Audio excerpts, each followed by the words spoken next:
তো হাই বন্ধুগণ, কেমন আছেন তোমরা? সবাই সবাই ঠিকই হবে, লেকিন আমি ঠিক নেই। কেন কি, যেই সময় একটু আমাকে বিকেলে টাইম হয় ঘোরার, ওই সময় হয়ে যায় ঝড় বাতাস চালু। আবার কি ফলে যাই ঘুরতি, দেখে নেন ঝড় বাতাস এখনো চালু হয়ে গেছে। মৌসুমটাও দেখে নেন কিরম বিগড়ায় গেছে আমাকে। এই দেখেন আর দুই বান্দর আইছে আমার সঙ্গে, আজকে লাগছে ভীষণ বর্ষা হয়ে ছাড়বে গাইস। এ দেখেন, দেখতে পারেন যে নাজারা কিরম দেখাচ্ছে, মেঘ কালা কালা পুরো। আমি রয়েছি এখন ছাদের পরে, ছাদের পরে বানাচ্ছি ভিডিও গাইস। এবার চালু হয়ে গেছে ঝড় বাতাস, আপনারা দেখতে পাচ্ছেন। দেখেন পাতা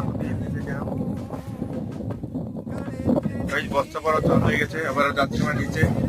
আমাকে ভিডিওটা তোমাকে পছন্দ হয়েছে তো লাইক করে ফলো করে নতুন ভিডিওতে। ধন্যবাদ।